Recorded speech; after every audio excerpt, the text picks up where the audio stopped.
এইটোৱে কথা যে আমি কাইলৈ ২৬ ফেব্ৰুৱাৰী তাৰিখে আমাৰ চৰাইদেউ মৈদামসমূহ চৰাইদেউ জিলাৰ ভিতৰত অন্তৰ্ভুক্ত কৰিবৰ দাবীৰে আমি চৰাইদেউ জিলা বন্ধ ঘোষণা কৰিছিলোঁ।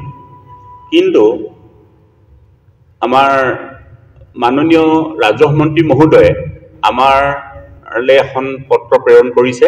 সেই পত্ৰখন মই আপোনালোকৰ আগত পঢ়ি শুনাব বিচাৰিছোঁ। তেখেতে আমালৈ লিখিছে যে প্ৰতি সভাপতি সম্পাদক বুৰঞ্জী প্ৰসিদ্ধ চৰাইদেউ জিলা সীমা নিৰ্ধাৰণ দাবী সমিতি মহোদয়, পত্ৰৰ জৰিয়তে সন্মান সহকাৰে আপোনালোকক অনুৰোধ কৰিব বিচাৰোঁ যে অহা ২৬ ফেব্ৰুৱাৰী ২০২৪ তাৰিখে চৰাইদেউ জিলা বন্ধৰ দাবীটোৰ সন্দৰ্ভত অসমৰ মাননীয় মুখ্যমন্ত্ৰী মহোদয়ে অতি সোনকালে আপোনালোকৰ সৈতে এক আলোচনাত মিলিত হৈ বিষয়টো মীমাংসাৰ ব্যৱস্থা কৰাৰ বাবে ইচ্ছা প্ৰকাশ কৰিছে। সেয়েহে এই পত্ৰৰ জৰিয়তে আপোনালোকৰ বন্ধৰ দাবীটো স্থগিত ৰাখিবলৈ অনুৰোধ জনালোঁ। গতিকে এই পত্ৰখন তেখেতে এটি যোগেন মোহন মন্ত্ৰী, অসম চৰকাৰ। গতিকে এতিয়া আমাক ৰাজহ মন্ত্ৰী মহোদয়ে আমাক ফোনেৰেও জনাইছে যে তেখেতে মুখ্যমন্ত্ৰী মহোদয়ৰ লগত এই বিষয়ত আলোচনা কৰিছে আৰু আমাৰ মাননীয় বিধায়ক মহোদয় ধৰ্মেশ্বৰ বৰদেৱেও আমাক জনাইছে যে এই বিষয়টো লৈ অসমৰ মাননীয় মুখ্যমন্ত্ৰীৰ লগত তেখেতসকলে আলোচনা কৰিছে আৰু অসমৰ মাননীয় মুখ্যমন্ত্ৰী মহোদয়ে তেখেতসকলক এইটো কৈছে যে আপোনালোকে মই তেখেতসকলৰ লগত আলোচনা কৰিম। গতিকে আলোচনা কৰা আমি অতি সোনকালে আলোচনা কৰিম। তেখেতে তাৰিখ দিছে ৪ বা ৫ মাৰ্চ তাৰিখে আমাক সময় দিছে। গতিকে ৪ বা ৫ মাৰ্চ তাৰিখে তেখেতে আমাৰ লগত আলোচনা কৰাৰ কথা আমাক কৈছে। গতিকে আমি যেহেতু মুখ্যমন্ত্ৰীয়ে এটা ইতিবাচক পদক্ষেপ গ্ৰহণ কৰিছে আৰু সদিচ্ছাৰ ভাৱ এটা প্ৰকাশ কৰিছে আৰু তাকে আমাৰ মাননীয় ৰাজহ মন্ত্ৰী মহোদয়ে আমাক পত্ৰ আকাৰে জনাইছে।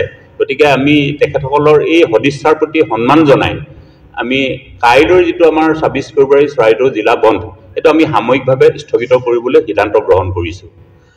মুখ্যমন্ত্ৰী মহোদয়ৰ লগত আমি অতি সোনকালে আমি আশা কৰিছোঁ মুখ্যমন্ত্ৰী মহোদয়ে আমাক অতি সোনকালে আমাক এই বিষয়ত আমাৰ লগত আলোচনা কৰিব আৰু যদি সেই আলোচনা সফল নহয় তেতিয়াহ'লে আমি অহা আমাৰ ১২-১৩ মাৰ্চত আমি যি ৪৮ ঘণ্টীয়া চৰাইদেউ জিলা বন্ধ ঘোষণা কৰিম বুলি আমি প্ৰস্তাৱ কৰিছিলোঁ আৰু সেই প্ৰস্তাৱ আমি কাৰ্যকৰী কৰিম।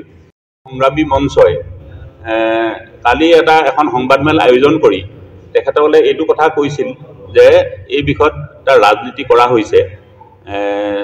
চৰাইদেউ মৈদামসমূহ চৰাইদেউ জিলাৰ ভিতৰত থাকিব নালাগে, শিৱসাগৰ জিলাৰ ভিতৰত থাকিব লাগে, এইটো এটা ৰাজনীতিকৰণ কৰা হৈছে বুলি তেখেতসকলে কৈছে। কিন্তু আমি এইটো কথা স্পষ্টৰূপে জনাব বিচাৰোঁ যে চৰাইদেউৰ মৈদামসমূহ হৈছে চৰাইদেউ জিলাৰ প্ৰাণ, আত্মা। চৰাইদেউ মৈদামসমূহ চৰাইদেউ জিলাবাসীৰ কাৰণে এক স্বাভিমান আৰু চৰাইদেউ মৈদামসমূহক লৈয়ে চৰাইদেউৰ নামকৰণ হৈছে, চৰাইদেউ জিলাৰ নামকৰণ হৈছে। গতিকে ইয়াত কোনো ৰাজনীতিৰ কথা আছে বুলি আমি নাভাবোঁ। আমি এইটোৱে ভাবোঁ যে চৰাইদেউ মৈদামসমূহ আমাৰ যিহেতু আমাৰ স্বাভিমান, এক আৱেগ, আমাৰ চৰাইদেউ জিলাৰ কাৰণে এক প্ৰাণ। গতিকে আমি ভাবোঁ যে চৰাইদেউৰ মৈদামসমূহ চৰাইদেউ জিলাত অন্তৰ্ভুক্ত হ'ব লাগে। মই ভাবোঁ যে ইয়াত কোনো ধৰণৰ ৰাজনীতিৰ কথা নাহে, কাৰণ চৰাইদেউ মৈদামসমূহ আমাৰ চৰাইদেউ জিলাৰ ভিতৰত অন্তৰ্ভুক্ত হ'ব লাগিবই। ই আমাৰ ন্যায্য দাবী। গতিকে এই দাবীৰ পৰা আমি অকণো বিচলিত নহওঁ। গতিকে যেতিয়ালৈকে চৰাইদেউ মৈদামসমূহ চৰাইদেউ জিলাৰ ভিতৰত অন্তৰ্ভুক্ত নহয় তেতিয়ালৈকে কিন্তু আমাৰ চৰাইদেউবাসীয়ে এই ধৰণে আমি অৱস্থান ধৰ্মঘটী কাৰ্যসূচী বা জিলা বন্ধ কাৰ্যসূচী, মন্ত্ৰী বিধায়কৰ ঘৰ ঘেৰাও, জিলা আয়ুক্তৰ অফিচ কাৰ্যালয় ঘেৰাও, এই ধৰণৰ কাৰ্যসূচী কিন্তু আমি গ্ৰহণ কৰি থাকিম। গতিকে আমি সকলোকে অনুৰোধ জনাওঁ যাতে ইয়াত কোনো ৰাজনীতিৰ কথা নাই। একমাত্ৰ এইটোৱে কথা যে চৰাইদেউ মৈদামসমূহ চৰাইদেউ জিলাৰ ভিতৰত অন্তৰ্ভুক্ত হ'ব লাগে।